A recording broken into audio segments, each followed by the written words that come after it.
Oke, bismillahirrahmanirrahim. Assalamualaikum warahmatullahi wabarakatuh. Waalaikumsalam warahmatullahi wabarakatuh. Apa kabar hari ini? Baik.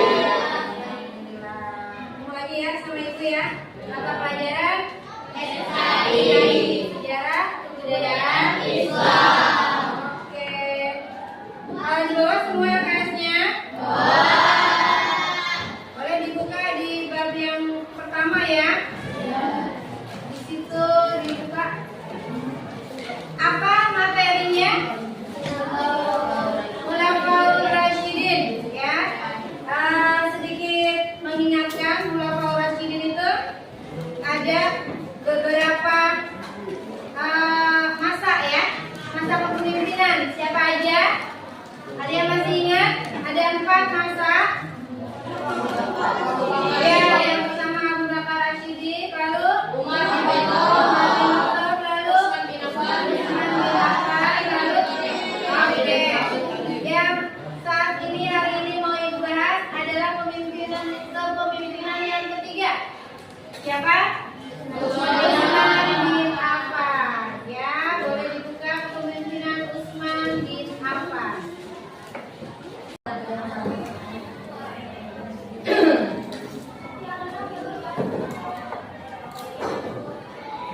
Utsman bin Affan lahir di kota Makkah di tahun keberapa? 574 Masehi ya, di Jazirah Arab ya, tepatnya di wilayah Taif yang sekarang adalah Saudi Arabia ya. Dari golongan apa Utsman itu? Dari golongan Bani Umayyah ya. Nama ibunya, ada yang tahu nama ibunya Utsman? Nama ibunya Utsman adalah Arwa binti Quris bin Rabi'ah. Ya, boleh kalau kalian mau sambil catat ya. Nanti kalau saat ada pertanyaan yang seperti ini bisa hafal ya. Oke, Utsman bin Affan adalah sahabatnya siapa? Sahabatnya Nabi ya. Ia dikenal sebagai pedagang kaya raya dan ekonomi yang handal, namun sangat dermawan. Orang kaya nih, orang kaya yang menjadi sahabatnya Nabi ya. Dia mendapatkan julukan Zunnurain yang berarti memiliki 2 cahaya. Kenapa? Kenapa beliau mendapatkan julukan memiliki 2 cahaya? Karena dia menikahi 2 putri. Ya, betul, julukan ini didapat karena Utsman menikahi 2 putri Nabi, yaitu putri kedua dan ketiga dari Rasul yang bernama Ruqayyah dan Ummu Kalsum ya. Jadi beliau mendapatkan julukan 2 cahaya. Oke. Utsman adalah seorang saudagar yang kaya, tapi sangatlah dermawan ya. Artinya tidak sombong, dia mau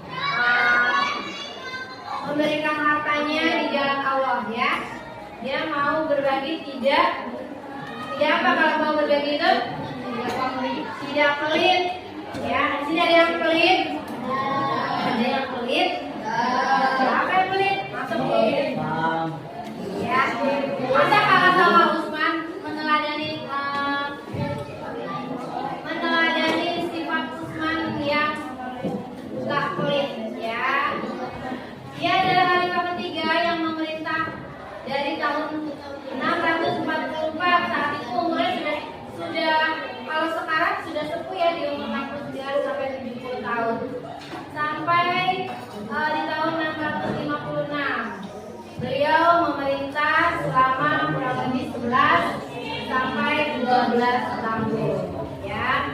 Namun beliau memiliki sifat yang sangat pemalu ya. Luar biasa, beliau kaya raya, ekonomi yang handal, namun beliau tidak sombong. Bahkan beliau adalah seorang yang pemalu ya.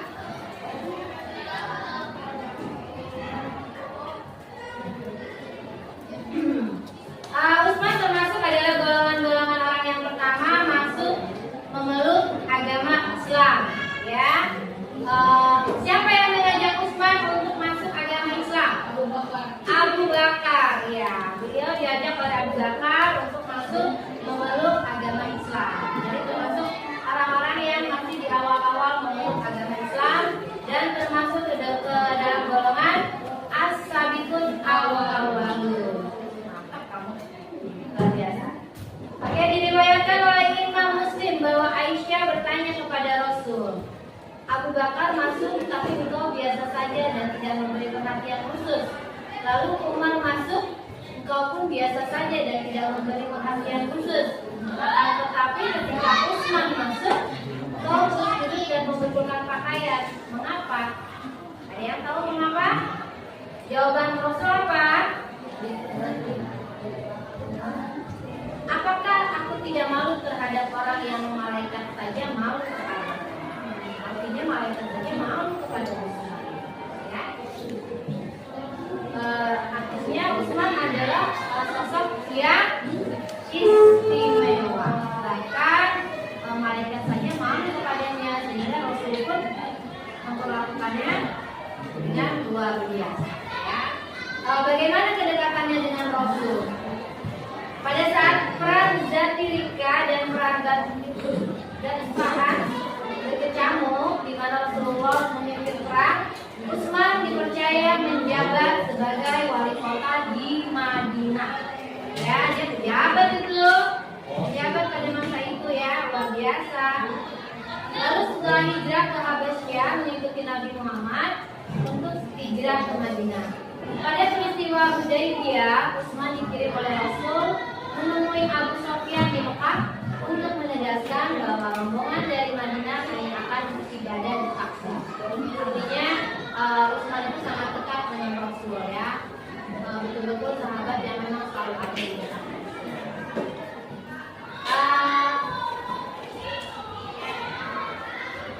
Karena Utsman itu terkenal dengan dermawan, sudah kaya raya dermawan. Apa saja yang sudah Utsman berikan, Utsman sumbangkan untuk mendukung penyebaran agama Islam dan memerangi saat melawan orang-orang yang menjadi musuh Islam saat itu. Apa saja yang sudah Utsman sumbangkan untuk perjuangannya? Ya, Utsman menyumbangkan 950 ekor unta, 59 ekor budak, dan 1000 dinar, ya, dan 1000 dinar uang untuk melawan. Siapa yang dilawan saat itu? Romawi. Sehingga memberikan kekuatan logistik kaum muslimin, ya, entah itu untuk bekal kehidupannya, misalnya untuk senjata, ya, untuk kalau perang kan kita butuh makan ya, makanan, untuk obat-obatan, seperti itu semua Utsman menyumbang dengan sangat banyak, ya. Bahkan saat perang Tabuk, Utsman memberikan sumbangan yang nilainya dari sumbangan pribadi ya, dari harta pribadi yang nilainya sepertiga dari perang tersebut. Jadi itu sudah sangat besar sekali ya. Lalu apa lagi yang Utsman sumbangkan?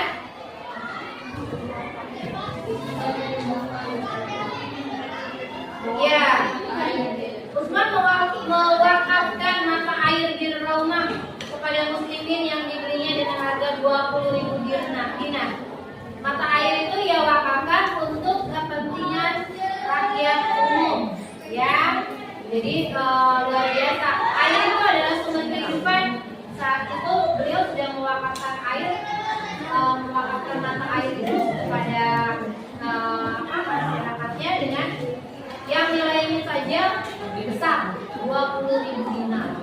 Tapi beliau wakafkan, berikan untuk kaum muslimin pada saat itu. Ya. Lalu apa lagi? Apalagi yang umat sudah lakukan saat periode antara Madinah tersebut? Beliau selalu menyertai Rasul ya dalam perjanjian Hudaybiyah yang dilakukan antara kaum muslimin dengan kaum Quraisy. Beliau juga duduk sebagai sekretaris dan penasehat di bidang pemerintahan pada masa Khalifah Abu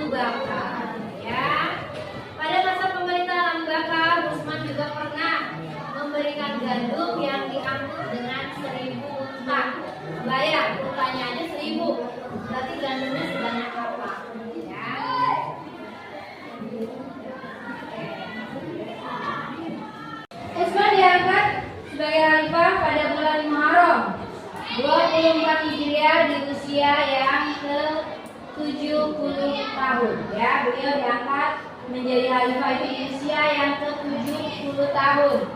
Luar biasa ya. Apa sih peran Utsman sebagai khalifah?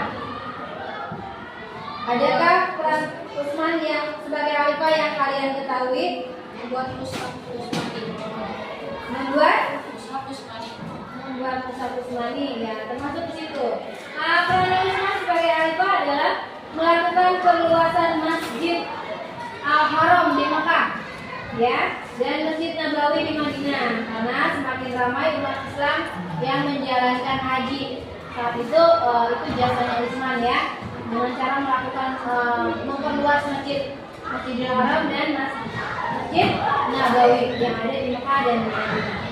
Lalu beliau adalah pencetus ide polisi keamanan bagi rakyatnya, membangun bangunan khusus untuk mahkamah dan mengadili perkara. Beliau adalah beliau adalah orang-orang hukum ya, yang bisa mencetuskan perlunya ada polisi, perlunya ada mahkamah keadilan. Itu beliau Utsman lah yang mencetuskan.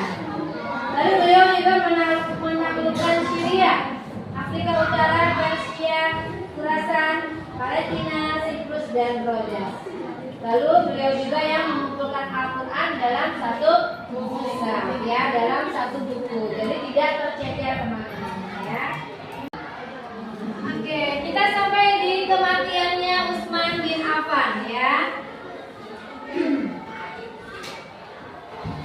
Dikepung oleh pemberontak selama 40 hari dimulai dari bulan Ramadan hingga Zulhijjah. Beliau itu pernah dikepung oleh para pemberontak ya. Beliau itu diberi 2 ultimatum oleh pemberontak Gafiki dan Sudan untuk mengundurkan diri atau dibunuh. Ya, meski Utsman mempunyai kekuatan untuk menyingkirkan pemberontak, namun dia berprinsip untuk tidak menumpahkan darah umat Islam. Begitu sayangnya beliau kepada umatnya. Jadi beliau berprinsip jangan sampai deh umat Islam sampai meninggal bercucuran darah ya. Akhirnya Utsman wafat sebagai syahid. Syahid itu apa?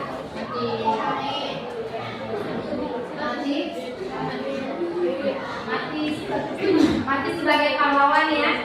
Akhirnya Utsman wafat sebagai syahid pada bulan Zulhijjah 35 Hijriah ketika para pemberontak berhasil memasuki rumahnya dan membunuh Utsman yang saat itu sedang membaca Al-Quran. Masya Allah, Rasulullah Timah ya. Persis seperti apa yang dilakukan Rasul perihal kematian Utsman yang syahid. Beliau meninggal saat sedang membaca Al-Quran. Pernah dengar nasihat apa ya, bahwa orang akan meninggal sesuai dengan kebiasaannya ya. Beliau meninggal saat membaca Al-Quran. Artinya beliau selalu membiasakan diri untuk membaca Al-Quran. Apakah kalian sudah membiasakan diri membaca Al-Quran? Alhamdulillah. Apakah kalian sudah bisa membaca Al-Quran? Bisa. Alhamdulillah. Ada yang sudah hatam Al-Quran? Sudah hatam? Belum ya? Pelan-pelan ya. Kemarin bulan puasa sudah pernah menerapkan one day one juz, 1 hari 1 juz. Sudah sampai juz berapa? 30. Masya Allah, 30. Ada yang setengahnya? Setengahnya ada? Ya, insya Allah. Atau ada yang belum sampai hatam ya. Gak apa-apa, sambil latihan, sambil belajar. Ikut ini, ikut kelas tahfiz, tahsin, ikut.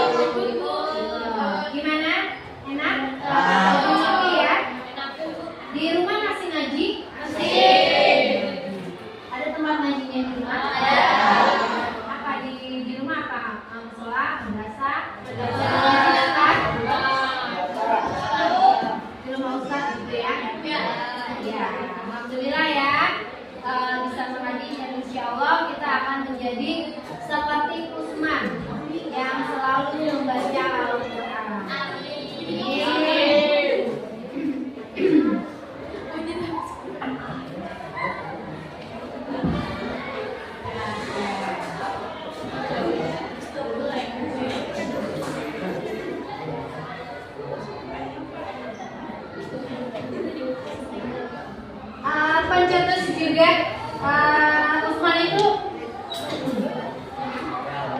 biasanya banyak.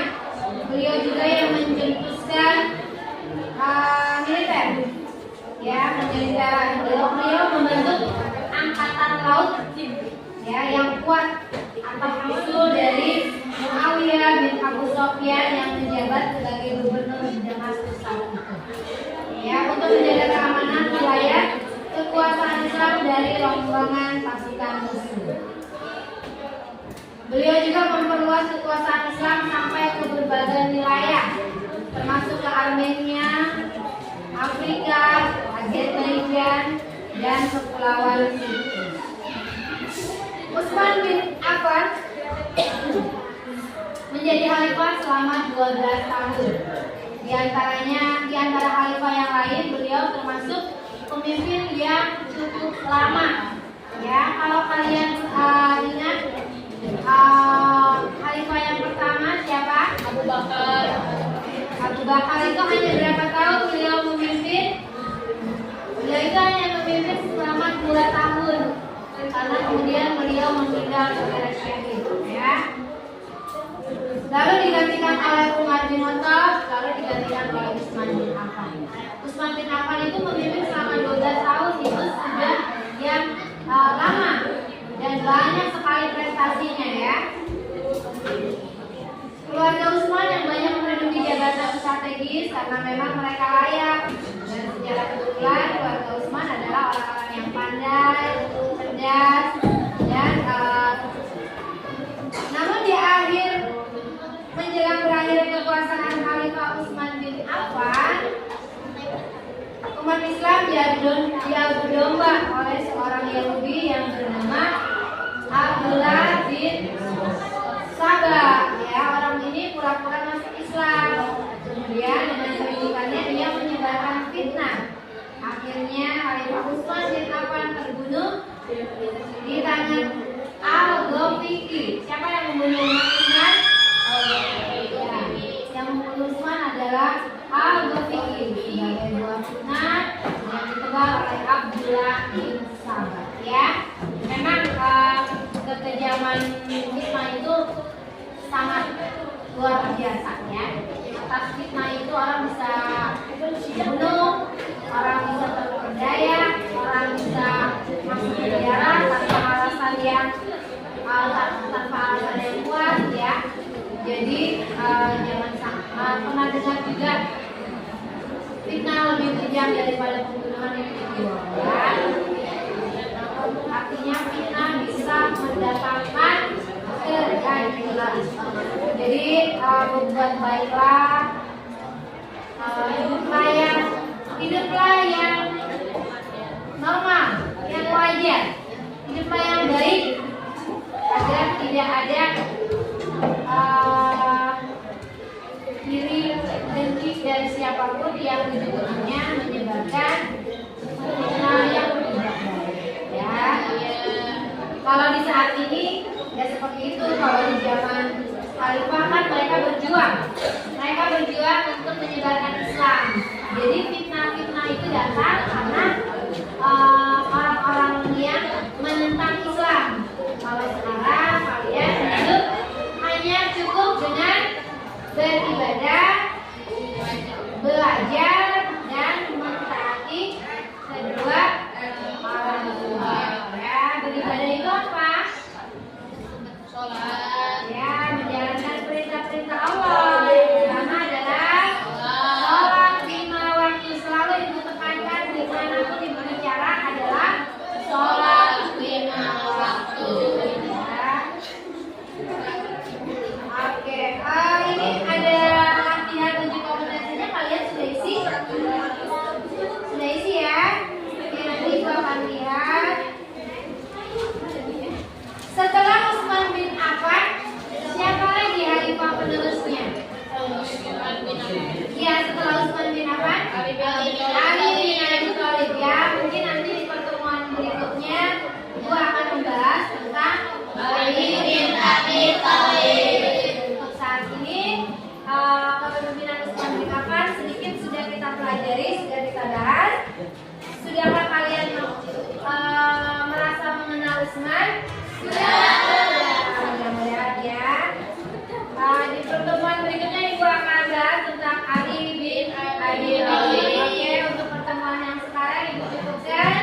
Terima kasih atas perhatiannya, atas atensinya. Ibu ucapkan terima kasih. Assalamualaikum warahmatullahi wabarakatuh.